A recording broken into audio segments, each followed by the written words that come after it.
우리 말씀 함께 보겠습니다. 오늘 두 군데를 함께 보실 텐데요.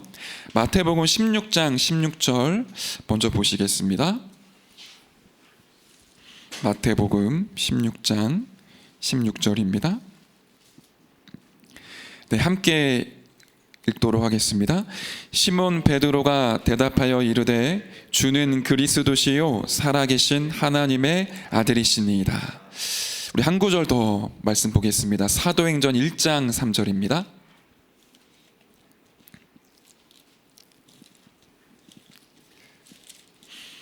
함께 읽겠습니다. 그가 고난 받으신 후에 또한 그들에게 확실한 많은 증거로 친히 살아계심을 나타내사 40일 동안 그들에게 보이시며 하나님 나라의 일을 말씀하시니라. 아멘. 우리가 어제 원단 기도의 3강의 말씀을 받았고 2025년도를 새롭게 시작하게 됩니다. 전체 주제는 제123 RUTC 영원응답의 시작입니다. 하나님이 우리의 인생과 또 우리 교회에 새로운 시작을 주셨는데요. 우리 말씀 잠깐 확인하고 오늘 기도수천 메시지 보도록 합시다. 우리 1강은 뭐였죠? 빛의 성전을 회복하는 것이었습니다. 세 가지의 뜰에 눈을 뜨고 세 가지 뜰이 있는 빛의 성전을 회복하는 것입니다. 이 시대와 나라에 많은 어두움의 세력을 이길 수 있는 유일한 하나님의 방법은 빛이라고 하셨죠. 그 빛을 비추는 성전은 세 가지의 뜰이 있는 성전입니다. 그래서 이것을 위해 나의 망대를 바꾸는 중요한 언약을 주셨습니다. 어떻게 바꿀 수 있습니까? 남은 자, 남는 자, 남을 자, 남길 자의 기도입니다. 어디에 있어도 기도할 수 있는 24, 그것이 남은 자의 기도라고 하셨고요. 이 기도 속에 있을 때 세 가지의 뜰이 있는 빛의 성전을 회복한다고 말씀을 주셨죠. 이강은 무엇입니까? 우리가 일평생 살아가는데 하나님은 저와 여러분을 세계복음화 하게 하실 겁니다. 그때 가난과 질병, 무능을 무너뜨리고 교회 살리고 선교하고 후대를 살릴 수 있는 빛의 경제를 회복하라고 말씀해 주셨습니다. 이것을 위해 보좌의 여정 300%를 찾는 것인데 어떻게 이 보좌의 여정 300%를 찾고 빛의 경제를 회복할 수 있을까요? 순례자의 기도라고 하셨습니다. 집중하는 기도라고 하셨습니다. 보좌의 여정을 걸어가는데 많은 문제, 많은 갈등, 많은 일들이 있겠지만 이 집중하는 순례자의 기도를 통해 답을 찾으면 모든 것을 수용하고 초월하며 300%를 찾을 수 있다고 말씀을 주셨습니다. 우리는 이 기도를 가지고 빛의 경제를 회복할 거고요. 3강은 사람을 살리고 재앙 맞는 참된 부흥을 회복하는 것이었습니다. 빛의 이정표를 세우는 것인데요.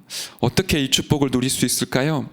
보좌의 역사를 실제로 믿는 창조적인 기도, 재창조의 기도를 우리가 정말로 올 한 해는 회복하고 누려야 되겠습니다. 보좌의 역사가 일어나고 하나님의 나라가 임하며 하나님 나라의 일이 이루어져 빛의 이정표를 세우는 참된 부흥이 우리 자신과 교회와 우리 현장 가운데 회복될 줄 믿습니다. 우리는 복음 전할 제자로 부름 받았습니다. 불신자와는 모든 부분이 다를 수밖에 없습니다. 우리는 말씀 붙잡고 한 해를 시작을 합니다. 이 원단 기도의 3강의 말씀이 우리의 일평생의 성취가 되고 특별히 우리 교회와 우리의 현장과 후대에게 그대로 성취되는 하나님의 축복이 있을 줄 믿습니다. 그 흐름 가운데 오늘 1월 2일 말씀을 우리가 받았는데요. 영원한 작품입니다. 우리 2024년도에 있었던 유아유치 사역자 수련회 메시지인데요. 다시 말하면 렘넌트를 향한 메시지입니다. 원단 기도의 메시지가 선포가 되고요. 우리 첫 번째 새벽 기도회인데 하나님이 렘넌트를 어떻게 세울 것인지 이 부분에 대한 말씀을 주십니다. 지난해 우리 마지막 화요제자 훈련이 있었습니다. 12월 26일 날 우리 부산 임마누엘 교회에서 제가 알기로 한 1,800명, 거의 2,000명 가량 되는 제자들이 모여서 말씀을 받았는데 보통은 12월 달 마지막 화요제자 메시지가 그 다음 연도에 있을 원단 기도의 메시지를 이렇게 풀어서 미리 말씀해 주시는 경우가 많잖아요. 그런데 이번에는 가장 시급한 게 렘넌트이기 때문에 내년에 렘넌트 사역을 두고 어떻게 인도받을 것인지 정확한 언약이 선포가 됐었거든요. 그때 뭐라고 말씀해 주셨냐면 우리 렘넌트들의 망대를 완전히 바꿔야 된다. 그리스도의 망대로 완전히 바꿔서 렘넌트들이 영적인 왕, 영적인 대통령, 영적인 재벌, 영적인 지도자로 세워야 된다. 그 메시지를 주신 게 제가 굉장히 떠오르더라고요. 오늘도 같은 흐름입니다. 우리 렘넌트들을 우리가 어떻게 살리고 돕고 키워야 할까요? 성공자들은 많은데 참된 성공자가 없습니다. 교회 다니는 사람도 많은데 복음을 가지고 어디에 있든지 전도할 수 있고 선교할 수 있고 기도할 수 있는 참된 성공자는 없습니다. 우리 렘넌트들이 복음을 알고 세상을 알며 300% 전문성을 미리 갖추어서 세상에 나갔을 때 영적인 서밋으로 설 수 있도록 저와 여러분은 기도로 돕고 실제로 복음이 후대들에게 전달되어져야 될 것입니다. 그런 가운데 오늘 말씀을 한번 보실까요? 영원한 작품이라는 제목으로 말씀 주셨고요. 서론을 보시면 이렇게 시작이 됩니다. 우리에게 가장 중요한 것은 복음을 바르게 이해하는 것입니다. 이 기초 위에 세운 영원한 망대는 어떤 상황에도 무너지지 않습니다. 이런 렘넌트를 만들어야 되겠죠. 렘넌트에게 가장 중요한 게 무엇일까요? 기초를 든든히 세우는 겁니다. 그러면 우리 렘넌트들이 가지고 있어야 될 기초는 무엇일까요? 인격을 갖추고 세상에 나갈 준비를 하고 나름대로 규모를 갖추는 것 너무너무 중요합니다. 그런데 우리 렘넌트들의 가장 기초, 가장 근본은 복음을 정확하게 이해하는 것입니다. 좋은 조건에서 자라나든 안 좋은 조건에서 자라나든 복음을 이해하고 있고 그것이 나에게 기초가 된다면 어떤 상황에서도 무너지지 않습니다. 저는 저희 아버지 어머니가 그 6.25 전쟁 이후에 거의 6.25 전쟁 때 태어나시고 살아오신 분들이에요. 특히 저희 친가는 제사를 많이 지내고 그 극심한 우상 숭배를 하던 그런 가문이었습니다. 저희 할머니와 저희 이모 할머님들은 그 깃발은 안 꼽았는데 무속인 비슷하신 분들이셨어요. 지나가는 마을 주민들 보시면 꿈 해석해 주시고 미리 뭐 물 조심해라, 뭐 차 조심해라 이런 것들을 좀 점을 쳐주시는. 근데 저희 아버지가 1953년도 이제 6.25 때 태어나셨는데 저희 할머니가 저희 아버지를 임신하셨을 때 신기가 온 거예요. 그러니까 뭐 전쟁통에 뭐 어떻게 할 수가 없잖아요. 그걸 고통을 이제 이기려고 술도 많이 드시고 담배도 많이 피우시고 밤이나 새벽에 귀신이 부르면 산으로 들로 이렇게 나가셨다고 해요. 그런 가운데 아버지가 이 땅에 태어나셨으니 그 영적인 상태가 어떻겠습니까? 그런 가운데 저희 아버지 밑에 고모가 한 분이 계셨는데 이분은 완전히 이제 어렸을 때 사단에게 붙잡혀서 귀신 들려서 집을 나가셨어요. 지금도 찾지 못하고 있거든요. 그런 우리 아버지와 저희 어머니는 감사하게도 교회를 어렸을 때부터 다니셨다고 합니다. 그런데 옛날 이제 시골 교회에는 그 마을에 그 무속신앙과 이 기독교가 좀 짬뽕이 돼서 미신 그대로 다 믿고 제사 다 지내면서 교회 다니는 가문들이 많잖아요. 우리 어머니 가문이 이제 그랬던 거예요. 그래서 우리 어머님 밑에 있는 외삼촌은 제가 들어본 적도 없고 본 적도 없지만 젊은 시절에 이제 농약 드시고 자살을 하셨어요. 그런 가문의 어머니가 아버지를 만나 이제 살아가시니 얼마나 쉽지 않습니까? 또 그 6.25 전쟁 후에 우리나라가 너무 어려웠잖아요. 그런 가운데 두 분이 만나서 아이들 낳고 생활을 하는데 너무 어려운 거예요. 그런 가운데 이제 제가 태어난 거잖아요. 저희 아버지가 너무 살기 힘드니까 뭐에 의지를 하시냐? 힘들고 어려울 때면 늘 보고 배운 게 그거였기 때문에 술을 이렇게 많이 드셨어요. 나중에는 이게 의존이 되시고 거의 이제 중독 수준이 되신 거죠. 보통 술을 많이 드시면 필름이 끊기시잖아요. 필름이 끊기는 정도가 아니라 어린 제가 봐도 뭔가에 지금 아버지가 잡혀 있다라고 느껴질 만큼 이제 아버지가 술 드시면 이제 눈빛도 바뀌시고 말투도 바뀌시고 모든 부분들이 달라지시는 거죠. 그러다 보니까 어렸을 때 제 마음에 그 아버지를 향한 뭔가 모를 이제 분노, 상처. 그리고 제가 태어났던 곳이 서울 이제 강북구 수유리였는데 사는 건 동대문구 답심리였습니다. 근데 그 두 동네가 굉장히 가난한 동네였어요. 어렸을 때부터 이 가난에 대한 상처, 이런 것들이 너무 커서 제 마음속에 제가 자라면 삐뚤어질 부분들이 너무 많은 거죠. 그러다가 하나님의 은혜로 우리 가정에 빛이 임했어요. 복음을 하나님이 주신 거죠. 그러고 나니까 아버지를 보는 제 마음이 분노와 상처가 아니라 그러실 수밖에 없다라는 부분들이 말씀을 통해 자꾸만 확인이 되는 거예요. 복음을 듣고 복음을 알면 알수록 우리 가문, 우리 가정에 사단이 어떻게 역사를 하는지, 실제 성경에서 말하는 죄가 우리 인간 세상에 어떻게 영향을 끼치고 있는지, 이 영적인 문제가 뭔지, 불신자가 겪고 있는 상태가 무엇인지, 가보지 않았지만 지옥의 고통이 무엇인지를 하나님이 보게 하셨고, 그걸 보게 되니까 다른 것으로는 답이 나지 않더라고요. 그리스도가 아니면 인간의 문제를 해결할 수 없구나. 우리의 가난과 무능과 질병, 우리의 상처와 영적인 문제는 오직 그리스도 아니고는 절대로 해결할 수 없구나.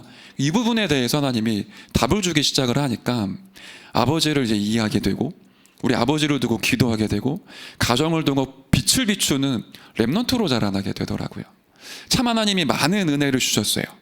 원래는 그리스도를 못 만났다면 이 상처에 완전히 묶여서 우리 아버지처럼 중독자가 되거나, 제 예상은 아마 정신병원에 있었을 것 같아요. 아니면 아마 이 지구상에 이미 없었을 거라 생각이 듭니다.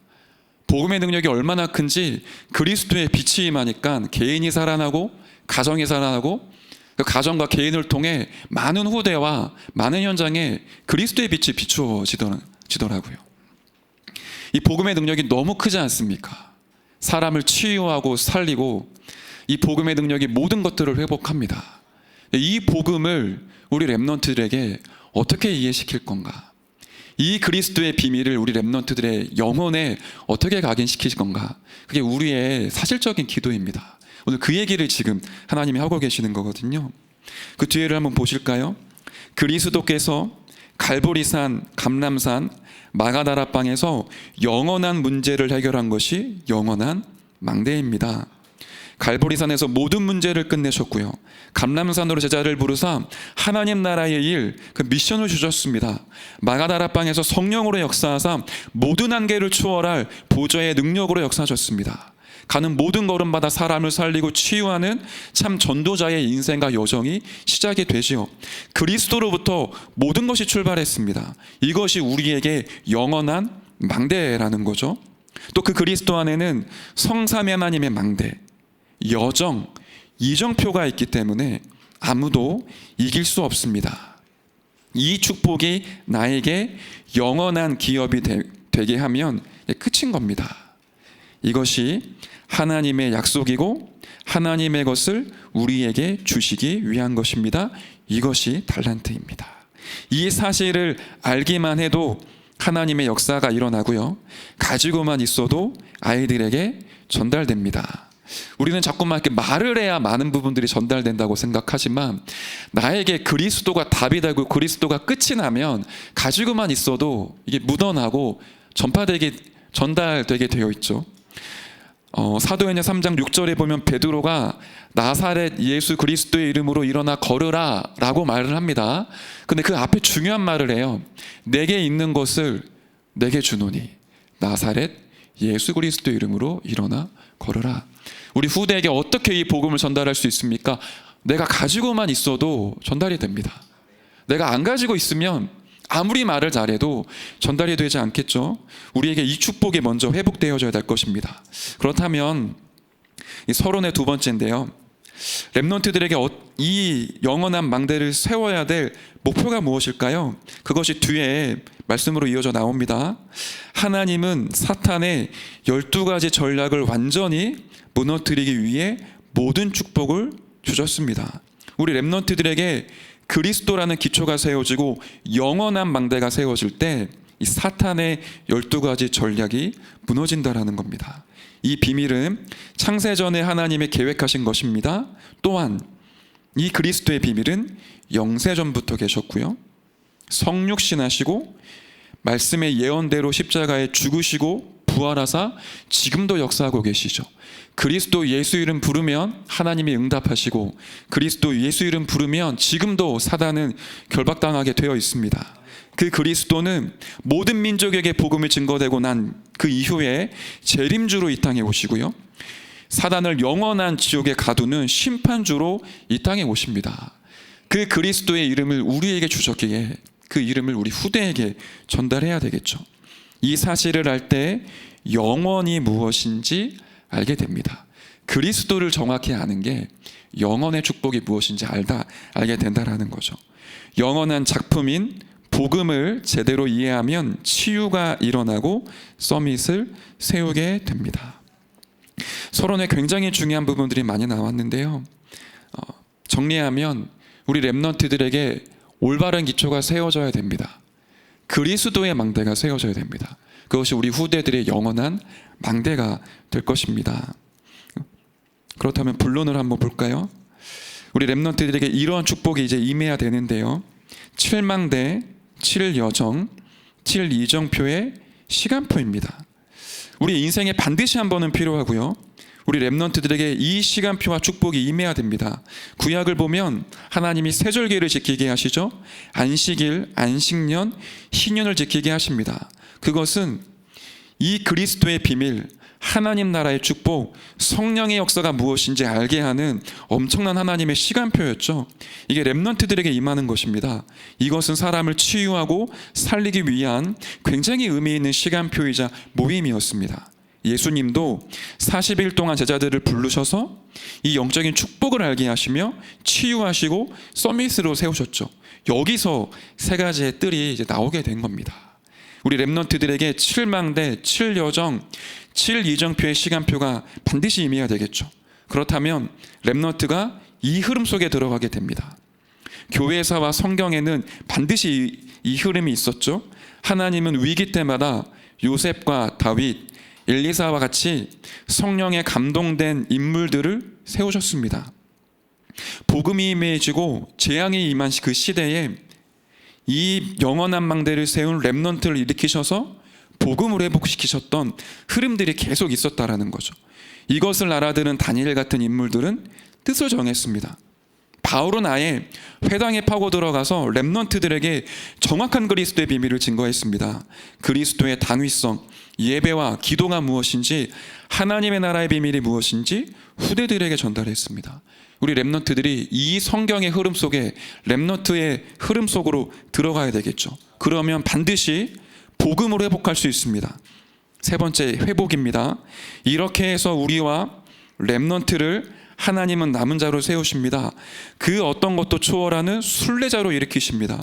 흑암을 정복하는 정복자로 세우십니다. 우리가 이 순례자, 남은 자, 정복자로 일어나서 복음을 회복하고 렘넌트를 키우는 언약의 여정을 걸어가는 것입니다. 자, 결론입니다.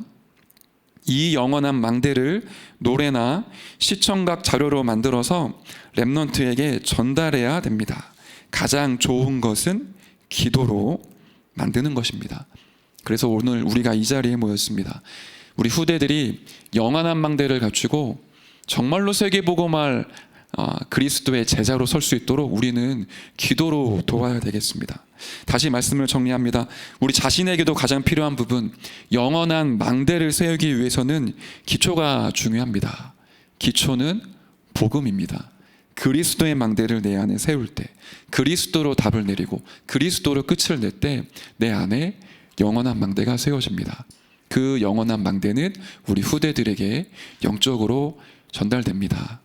이 축복을 한 해 동안 누리시고 렘넌트와 함께 이 비밀 누리는 우리 자신, 또 우리 모든 교회가 될 줄 믿습니다.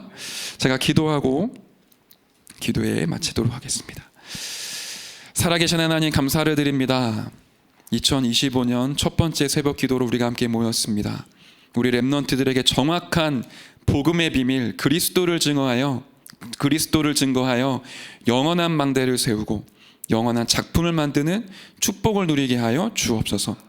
하나님, 오늘 이 시간 기도할 때 우리 교회와 후대를 살리는 보좌의 능력이 임하게 하여 주옵소서. 감사를 드리며 살아계신 예수 그리스도의 이름으로 기도드렸습니다. 아멘.